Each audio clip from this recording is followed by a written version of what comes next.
కాదు.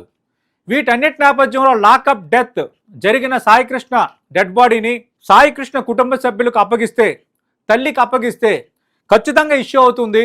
Lockup death అనేది issue అవుతుంది. రేపొద్దున మనం ఓచలు లెక్క పెట్టాల్సి వస్తుందని అందరూ గ్రూపుగా ఒక మీటింగ్ పెట్టుకున్నారు.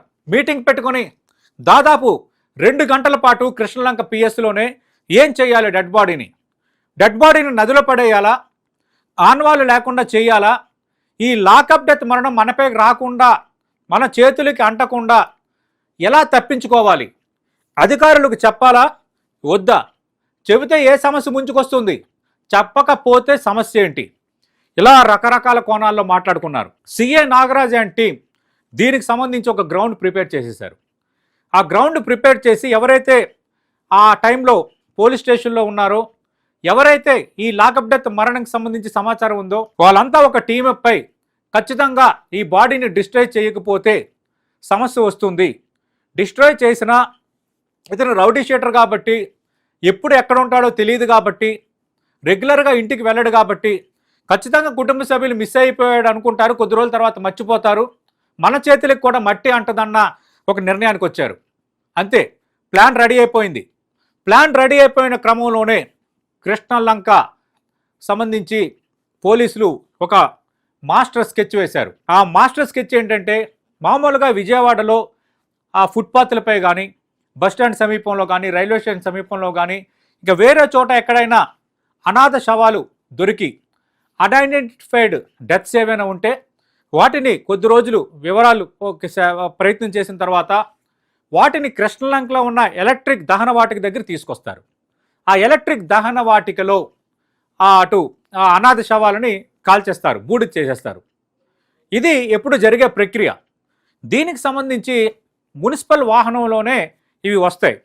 మరి సాయికృష్ణ డెడ్ బాడీ ఎక్కడుంది? కృష్ణలంక పిఎస్లో ఉంది.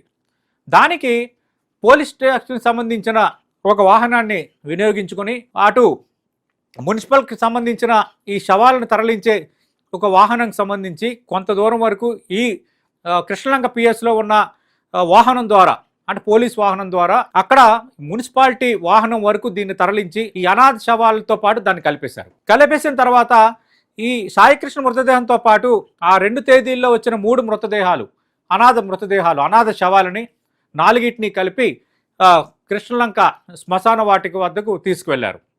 యాక్చువల్గా అనాథ శవాలని తీసుకొచ్చేటప్పుడు ఒక కానిస్టేబుల్ వస్తారు. రెండోది శ్మశాన వాటికలో వివరాలు అడుగుతారు. వివరాలు తెలియలేదు కాబట్టి అన్ఐడెంటిఫైడ్ డెత్ అని రాసుకుంటారు. అప్పుడు కృష్ణలంక శ్మశాన వాటికలో రవి అనే ఒక ఆపరేటర్ ఉన్నాడు. రవి అనే ఆపరేటర్ కొంత అనుమానం వచ్చి 3 డెడ్ బాడీలు అనాథ శవాలుగా ఉన్నాయి, ఒక డెడ్ బాడీ మొత్తం రక్తంతో కూడి ఏదో దెబ్బలాట్లో చనిపోయినట్టుగా ఉంది అంటూ డౌట్ వ్యక్తం చేశాడు. వెంటనే కృష్ణలంక పోలీసులు ఆపరేటర్ రవిని బెదిరించారు. నువ్వు నకరాలు చేయకు అని బెదిరించారు. వివరాలకు సంబంధించి అక్కడ కొంత గలాట జరిగింది.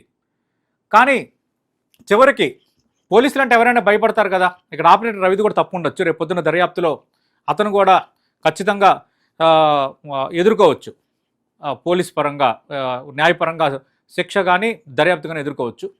ఆపరేటర్ రవి కొంత ఓకే అనడంతో పోలీసులు బెదిరింపు చేయటం, రాత్రి 8 గంటల సమయంలో ఈ అనాథ శవాలతో పాటు సాయికృష్ణ మృతదేహాన్ని తీసుకురావటం. సాయికృష్ణ మృతదేహాన్ని తీసుకొచ్చిన తర్వాత పోలీసులు ఆపరేటర్ రవిపై విపరీతంగా ఒత్తిడి పెట్టారు. మొదట సాయికృష్ణ మృతదేహాన్ని నువ్వు ఎలక్ట్రిక్ దహన వాటికలో పంపించంటే, సార్ మీరే అంటున్నారు కదా అన్ఐడెంటిఫైడ్ అని, 1 బై 1 చేద్దాం అని ఆపరేటర్ రవి అంటే, లేదు కుదరదు, ఫస్ట్ ఇది అవ్వాలి, మా సార్ సీరియస్ అవుతారు, ఇది మాకు బిగ్ టాస్క్, క్షణాల్లో అయిపోవాలి, మేము క్షణాల్లో వాళ్ళకి తెలియజేయాలి అధికారులకి అంటూ చెప్పారన్నది మనకు అందిన ఫస్ట్ హ్యాండెడ్ ఇన్ఫర్మేషన్. ఈ నేపథ్యంలో ఏం జరిగింది, వెంటనే సాయికృష్ణ డెడ్ బాడీని కూడా కృష్ణలంక శ్మశాన వాటిక ఎలక్ట్రిక్ దహన వాటికలో బూడిద చేశారు కాబట్టి అమ్మయ్య ఇంకా పని అయిపోయింది. సాయికృష్ణని బూడిద చేసేసాం, మన చేతికి మసి అంటుకోదు, వాళ్ళు వస్తే మిస్సింగ్ అని చెప్దాం, అందరూ ఒకే వాటి మీద ఉందాం.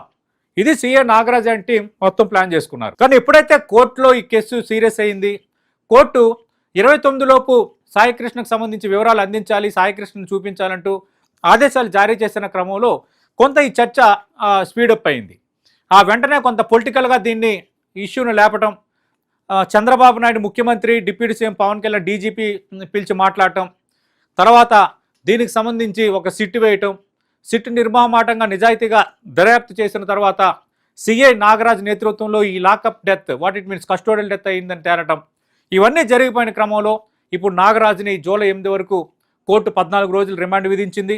రాజమండ్రి సెంట్రల్ జైలుకి తరలించారు. కానీ ఇక్కడ ఒక సిఐ నాగరాజే బాధ్యుడు కాదు. సిఐ నాగరాజు ఒక్కడే తప్పు చేయలేదు. ఖచ్చితంగా సిఐ నాగరాజు తప్పు చేయడం వెనక పై స్థాయిలో ఎవరో ఒకరు ఖచ్చితంగా ఉన్నారు. అది తేలాల్సి ఉంది. Point number 1. 2, ఆ రోజు సిఐ నాగరాజ్తో పాటు ఎవరెవరు అక్కడ ఆయనకు సహకరించారో, పోలీస్ స్టేషన్లో ఉండి ఈ సంఘటన కోసం తెలిసి తెలియకుండా ఎవరైతే వ్యవహరించారో వాళ్ళ అందరూ కూడా రేపొద్దున బాధ్యులే.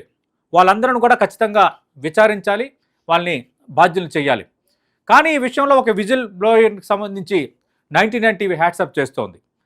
ఎందుకంటే చట్టాన్ని తన చేతుల్లోకి తీసుకొని ఇష్టారాజ్యంగా వ్యవహరించిన పోలీసుల తీరును, మదురైకి సంబంధించి శతంకోలం ఘటనకు సంబంధించి ఒక లేడీ కానిస్టేబుల్ లాకప్ డెత్కు సంబంధించిన వివరాలు ఎలా బయటపెట్టిందో, కృష్ణలంక పిఎస్లో పనిచేస్తూ ఆ రోజు ఆ సంఘటనకు సంబంధం లేని ఒక ఎస్ఐ చాలా ధైర్యంగా సిట్టు ముందు వాంగ్మూలం ఇవ్వటం, ఆ ఎస్ఐకి 99 టీవీ సెల్యూట్ కొడుతోంది. ఖచ్చితంగా ఒక్క మాట మాత్రం నిజం, నిజం దాగదు. చట్టాన్ని మీ చేతుల్లోకి తీసుకోవాలని ప్రయత్నిస్తే రేపు ఖచ్చితంగా ఓచలు లెక్క పెట్టాల్సిందే. సిఐ నాగరాజు ఉదంతం, సాయి కృష్ణ కస్టోడియల్ డెత్ అనేది 2 తెలుగు రాష్ట్రాల్లో ఉన్న పోలీస్ అధికారులకు ఒక హెచ్చరిక. సాయి కృష్ణ కస్టోడియల్ డెత్కి సంబంధించి ఏం జరిగిందో మీకు వివరించే ప్రయత్నం చేశాను. ఇది వాస్తవం. బయట వస్తున్న వేరే ప్రచారాలను నమ్మద్దు. This is Satish, chief editor 99 TV.